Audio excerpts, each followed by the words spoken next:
저는 군 제대 후부터 대학교를 다니면서 일을 했었습니다. 성인이 되고부터 나서는 100만원 이상 항상 벌어왔었습니다. 하지만 통장에 그 돈은 잠깐 들어왔다가 모두 써버리는 시기였고, 그렇게 1년 뒤 수중에 10만원도 없는 통장을 보면서 나는 왜 돈을 못 모았을까 라는 자괴감에 돈을 모으는 법에 대해서 공부를 하기 시작했습니다. 그리하여서 적은 목돈을 모아서 작은 상가 혹은 짜투리 토지를 사고 팔아서 돈을 벌게 되었고, 30대에는 10억 원대의 상가 소유주가 되기도 하였습니다. 이렇게 저의 노하우와 공부를 통해 터득한 이 방법을 알려드리려고 하는 이유는, 여러분 혹은 저의 후배, 저의 친구들이 돈을 못 모으는 것들을 보고 나의 방법을 같이 공유했으면 좋겠다라는 생각에 이 영상을 만들게 되었습니다. 첫 번째, 마음가짐.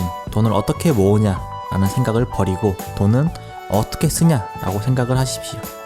모은다 라는 막연한 생각은 숨이 턱 막히게 되지만, 어떻게 쓰느냐 라는 말은 내 마음에 쉽게 와닿습니다. 오늘부터 다이어트 해야지 라고 생각한 날은 어쩜 그렇게 삼겹살에 소주가 땡기는지, 하지 말라고 하면 더 하고 싶은 게 사람인지라 지출은 하되 필요없는 지출은 줄이는 게 관건입니다. 지출 내역 정리하기. 내 통장에 어떤 항목에 돈이 빠져나가는지 잘 아시고 계시나요? 저번 달 통장 및 카드 사용 내역을 가지고 와서 정리를 한번 해보도록 합니다. 1인 기준으로 예를 들면 월세 50만원, 식비 30만원, 통신비 10만원, 관리비 10만원, 커피값 8만원, 소액결제 15만원, 프라모델 피규어 20만원, 교통비 10만원, 보험 30만원, 총 합계 183만원이 되겠습니다. 하지만 월세, 통신비, 보험비 등은 조절이 필요할 듯 합니다. 세 번째, 용돈과 지출 내역 수정하기.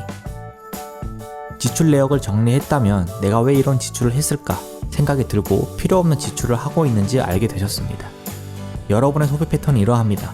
통장에 돈이 들어왔다, 치킨을 사 먹는다, 여동창 혹은 회사 여직원이 비를 맞으며 집 앞에 찾아와서 벨을 누르니 치킨을 먹여서 보낸다. 축의금 및 경조사비 지출을 한다. 김 부장이 빡치게 해서 집에 가는 길에 소주에 삼겹살을 사 먹는다. 주말에 집에 나가기 싫어서 짜장면에 탕수육을 사 먹는다. 쇼핑을 갔다가 충동 구매를 한다. 이렇게 무분별하고 계획적이지 않는 지출이 많을 겁니다. 이런 지출을 줄이기 위해 용돈을 정하여 필요없는 지출을 막도록 합니다. 용돈을 정하는 기준은 이 정도는 내가 사람 구실을 하면서 살 수 있겠구나 라는 정도의 금액을 용돈으로 정합니다. 저는 200만원을 번다면 30만원 정도를 용돈으로 사용하겠습니다. 정리해보자면 월세 50만원은 25만원으로 줄입니다.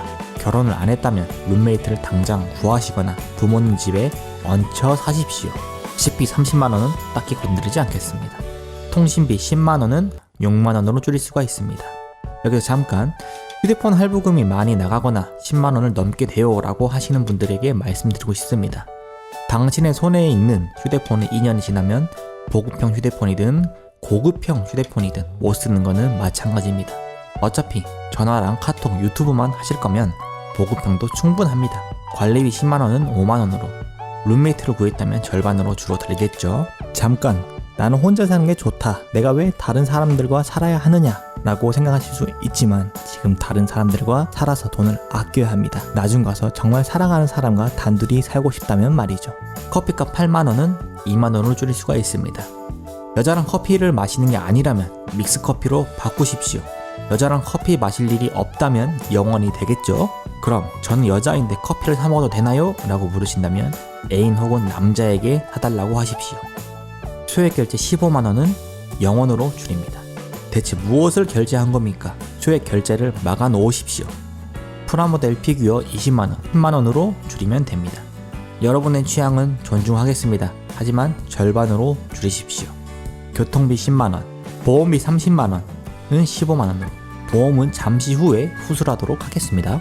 자, 여기에 용돈 30만원, 183만원에서 133만원으로 줄어들었습니다. 지출을 바꾸면 50만원을 저축할 수 있습니다. 이렇게 1년이면 600만원입니다. 가장 큰 관건은 월세와 통신비를 어떻게 지출하느냐가 관건입니다. 부모님 집에서 산다고 했을 시 매달 25만원씩 1년에 300만원이 저축이 되고 1년에 1천만원 저축이 가능합니다.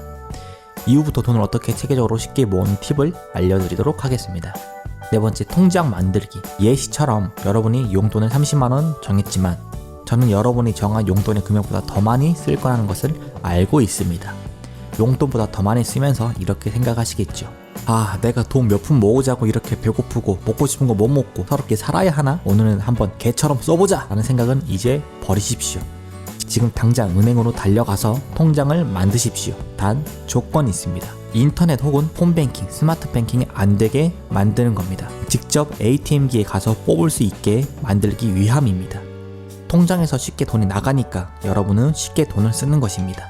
아무리 치킨이 먹고 싶어도 집 밖으로 나가서 10분 이상 걸어가서 ATM기에서 돈을 뽑으려 가는 게 귀찮아서라도 돈을 쓰지 않을 겁니다. 체크카드를 만들지 않습니다. 하루 이체 한도를 최소화한다. 이렇게 통장을 3개 만들면 됩니다. 6번째, 통장 활용법. 통장을 3개 만들었다면 이제 돈을 분산하여 넣습니다.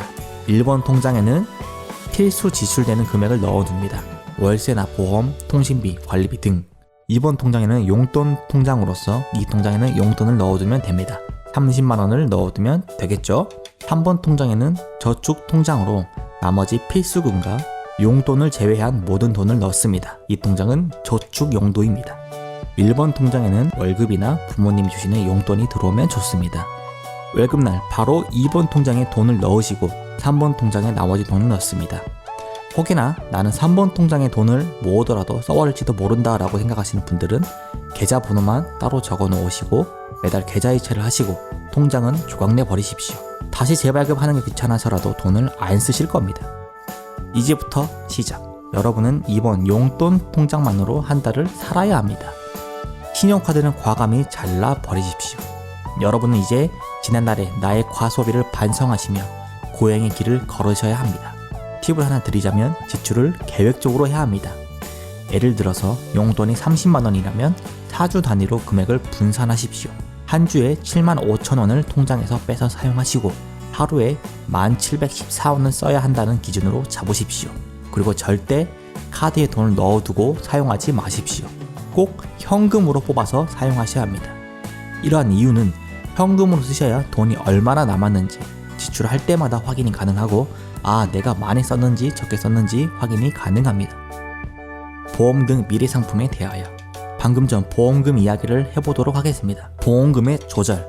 자, 여러분은 보험에 들어놓음으로써 미래의 삶이 편해질 거라고 생각하시나요? 비싼 보험을 들었는데 보험비 받는 게 쉬울까요? 유스타파에서 20년 전 보험 광고 모델로도 박탈이 되어 광고도 찍고 10년이 넘게 보험 설계사 일을 했었던 사람도 암에 걸렸는데 보험금을 못 받는 일이 생겼습니다. 보험회사에서는 어떻게 하면 보험비를 지급하지 않을까 연구하는 사람도 있습니다. 보험은 기업이 여러분의 돈을 쉽게 빌려 쓰기 위한 상업적인 도구일 뿐입니다. 보험금은 최소한으로 책정하십시오. 우리나라 의료보험은 세계에서 손에 꼽히는 좋은 제도입니다. 나중에 기회가 된다면 보험회사에 대해서도 알아보도록 하겠습니다. 연금. 국민연금을 들고 계신 분이라면 매 10년 후에 연금이 고갈된다라는 등 말이 많은 게 사실입니다. 저는 연금을 들지 않았습니다. 연금을 들지 않음으로써 기회비용이 많이 상승하기 때문입니다.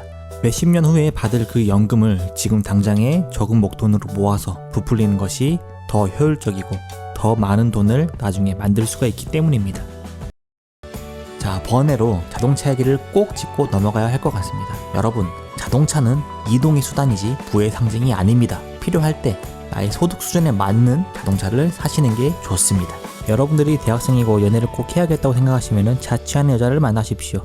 그 이유는 바로 취미 생활을 하자. 결혼도 안 했고 애인도 없는 사람 혹은 와이프로부터 도망치고 싶은 사람은 건전한 취미를 만드십시오. 운동 혹은 악기, 게임 등 이런 취미를 만드시는 게 좋습니다. 우리는 퇴근할 때 김대리 오늘 소주나 한잔 하지? 라는 말을 합니다. 이런 말을 쉽게 뿌리칠 수 있는 알리바이를 만들어야 합니다. 김 부장님 오늘 제가 학원 수업이 있어서 가봐야 할 것 같습니다. 김대리님 오늘 공격대 레이드가 있어서 가봐야 할 것 같습니다. 라고 뿌리치셔야 합니다. 어느 한 분야에 집중을 하면 돈 쓸 일도 적고 금전적인 스트레스 또한 덜 받게 됩니다. 목표를 세워라. 처음부터 1000만원을 모아야지 라는 생각은 어렵습니다. 적은 돈부터 모아가면서 성취감이 생기면 탄력이 붙기 시작합니다. 당장에 10만원부터 혹은 100만원, 500만원 순으로 목표를 정하십시오. 자, 10번째, 돈은 안 쓰는 것. 이렇게 통장을 만들고 용돈을 나누어 계획적으로 쓰다 보면 2달 정도 지나면 충동적인 지출은 많이 줄어들었을 겁니다. 이렇게도 할 수가 있구나 라는 생각이 드실 겁니다. 현대그룹의 창시자 정주영 회장의 일화 중에 손님에게 식사 대접을 한 후에 계산을 하고 나면 꼭 거스름돈을 일일이 다 확인했다고 합니다. 그는 83개가 넘는 사업체를 일으키고 130조 원이 넘는 매출을 내는 세계적인 기업을 세웠지만 그는 누구보다 더 절약을 했다고 합니다. 아끼다 보면 큰 부자는 못 되어도 작은 부자가 된다라는 어머니의 가르침을 어렸을 때부터 받았기 때문이라고 합니다. 마치며 오늘날 우리 자본주의 사회는 과거 중세의 봉건제도와 같습니다. 돈이 많은 영주가 있다면 우리는 현대판 소장농입니다. 영주의 땅을 빌려서 일하고 나오는 임금의 일부를 가져가는 월급쟁이입니다. 영주는 소장농에게 많은 임금을 주지 않습니다. 딱 소장농이 굶지 않고 살 수 있을 만큼만 줍니다.